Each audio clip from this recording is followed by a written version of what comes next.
Bismillahirrahmanirrahim. Alhamdulillahirrabbilalamin. Wassalatu wassalamu ala asyrafil anbiya'i wal mursalin wa ala alihi wa sahbihi ajma'in. Baik, Assalamualaikum warahmatullahi wabarakatuh. Baik, kembali pada tazkirah sikit pada saya pada pagi ini. Sebelum tu, sekiranya pada mereka di luar yang ingin bertanyakan soalan-soalan kepada saya, boleh WhatsApp di nombor telefon saya ni 013-362255. Boleh tanyalah persoalan-persoalan yang lebih kepada isu-isu di mahkamah syariah. Mungkin pewarisan, harta, wasiat, hibah, pernikahan ke, nafkah dan sebagainya. Sekiranya boleh saya jawab, saya akan cuba jawab persoalan ini. Dan saya dah menerima banyak soalan-soalan daripada pihak anda semua. Dan saya akan cuba jawab satu persatu di episod-episod yang seterusnya. Semoga ada manfaat pada kita semua. Sekiranya ada benda yang penting kita boleh dengar dan kita boleh input pengetahuan kita dan boleh sampaikan kepada mereka yang lain di luar dan sebagainya. Baik, jadi saya bagi tahu sini, so boleh WhatsApp saya dan boleh bertanyakan persoalan-persoalan yang berkaitan dengan mahkamah syariah kepada saya. Baik, hari ini saya akan ambil satu soalan daripada Encik Rahman daripada KL. Tuan boleh bagi tahu pada saya bagaimana untuk mengatasi iaitu bekas isi. Bekas isi dia menuntut di luar kemampuan. Isu nafkah, maksudnya nafkah yang dituntut oleh pihak bekas isi adalah di luar kemampuan saya. Jadi dia kata macam nak selesaikan bila bekas isi ni dah bercerai lah So menuntut nafkah anak yang di luar kemampuan pihak suami, bekas suami. Baik, sebelum tu kita pastikan jugalah nafkah anak. Okey, nafkah anak kewajipan sebagai ayah lah untuk menanggung semua keperluan anak. Tapi pastikan tu ada anak kandungnya sendiri.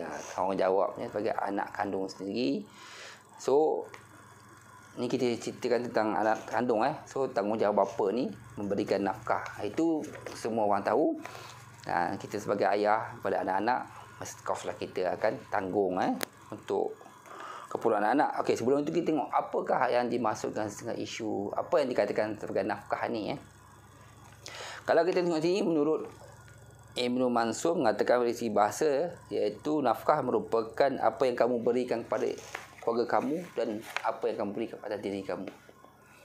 Maksudnya mesti maksudnya keperluan lah.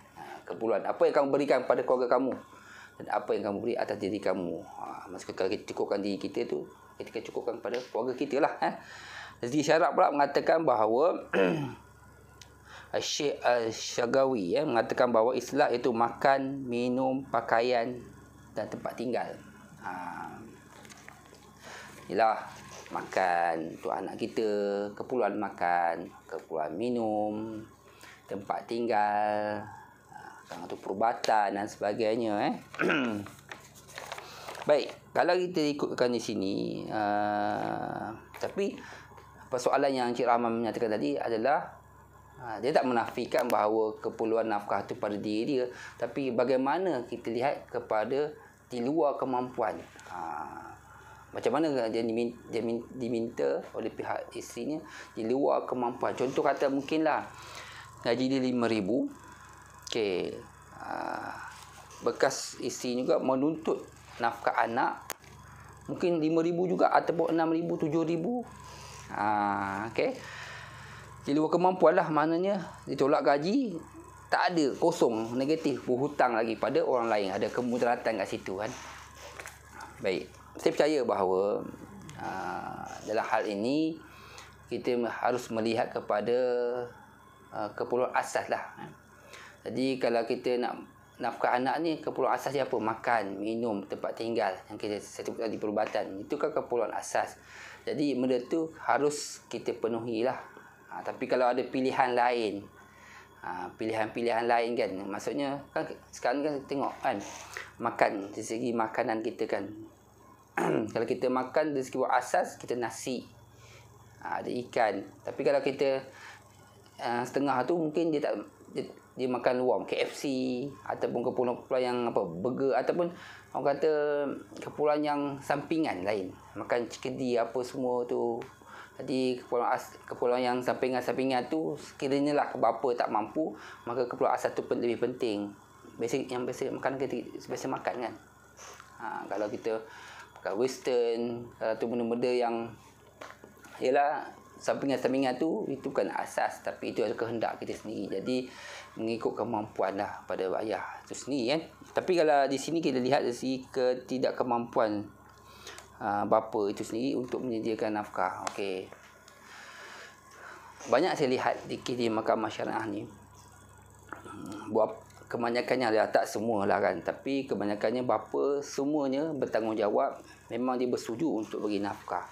Tetapi dari segi amount yang jumlah yang dituntut oleh bekas isteri, seperti macam membalas dendam dan sebagainya kan, menuntut jumlah yang tak sepatutnya lah kan. Dan saya percaya bahawa mahkamah juga akan memeriksa kedua pihak dan juga saksi-saksi, betul ke jumlah yang dituntut ni, betul ke dia dituntut susu ni berapa kan, kadar sewa rumah ni berapa, kemudian betul ke makanan setiap bulan berapa, sekolah ni yuran berapa. Jadi kalau sekiranya pihak isteri tidak dapat atau pihak-pihak yang menuntut tidak dapat membuktikan bahawa itulah jumlah sebenar, maka mahkamah mempunyai bidang kuasa lah. Ada kuasa je menentukan jumlah yang sebenar kepada pihak ayah lah, untuk memberikan jumlah yang sebetul lah. Dan dalam hal ini kita, yalah, dalam zaman sekarang kan mahal kan, barang-barang semuanya mahal. Setiap bulan takkan nak minta kan. Jadi sebagai seorang ayah, saya percaya bahawa mereka juga akan bagi juga duit sampingan kan. Sekiranya ada lebih, maka mereka akan bagi juga duit tambahan. Sebab kita faham, kalau contoh katalah bulan ni ada yuran ataupun barang-barang terpaksa dibeli lebih, maka kita kena minta juga pada ayah tu, walaupun jumlahnya sebenarnya pun dah ditentukan, tapi kita bolehlah bagi orang kata bantuan kan. Takkan nak minta kepenat juga kan, minta tak dapat kan.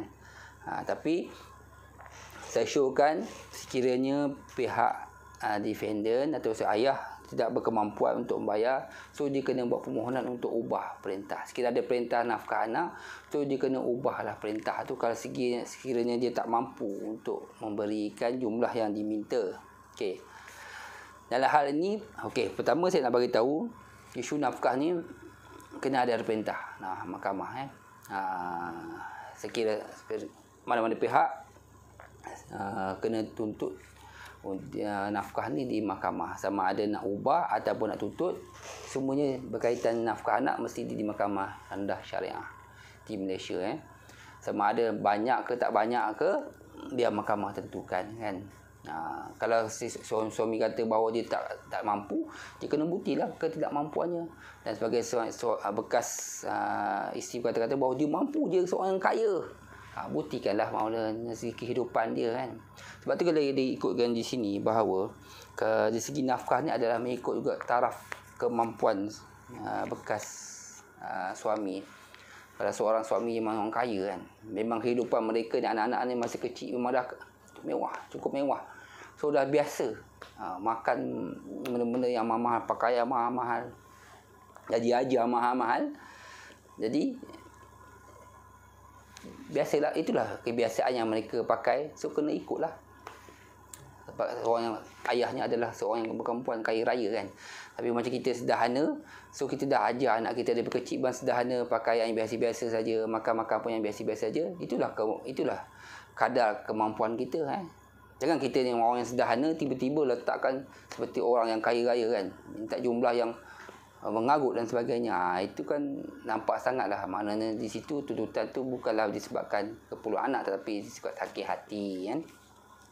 Jadi saya sarankan kepada semua untuk kadar nafkah mengikut taraf kehidupan masing-masing dan juga menurut kepada kemampuan si ayah juga penting kan. Kita kena lihat kalau kita nak tuntut ni harus juga melihat kepada kemampuan itu bekas suami sendiri. Okey, kalau kita lihat di sini,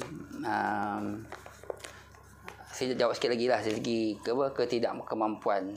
Okey, tapi sebab suami ni memang malas bekerja kan, ataupun memang orang kata sengaja tak nak bagi nafkah, itu tak dibolehkan lah. Itu dah sengaja kan. Setengah orang dia begitu, dia buat permohonan ni sebenarnya kata saya tak mampu lagi nak bayar gaji, tapi sebenarnya dia mampu, tapi dia sengaja sengaja untuk menyusahkan pihak-pihak dan juga memberi nafkah anak.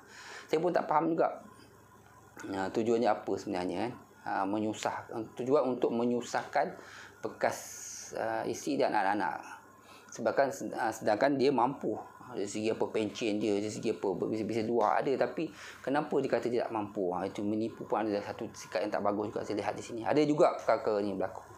Baik, berbalik pada isu tadi, sekiranya Cik Rahman kata rasakan bahawa ketidakmampuan dia itu adalah wajar, dia dapat buktikan bahawa mungkin dia tak ada pendapatan lain, so dia kena pergi ke mahkamah syariah untuk ubah perintah nafkah anak. Kalau ada perintah nafkah anak, kena ubah di mahkamah syariah. Tak jalan lain. Tak boleh sewenang-wenangnya tak nak bagi nafkah ikut kemampuan. Cik, nafkah dah kata-kata 1,000 sebulan, cik kena ikut bayar 1,000 sebulan. Sehingga ada perintah lain dikeluarkan, barulah cik boleh kurangkan dari segi nafkah sendiri. Kalau di luar kemampuan, saya beritahu, tolong.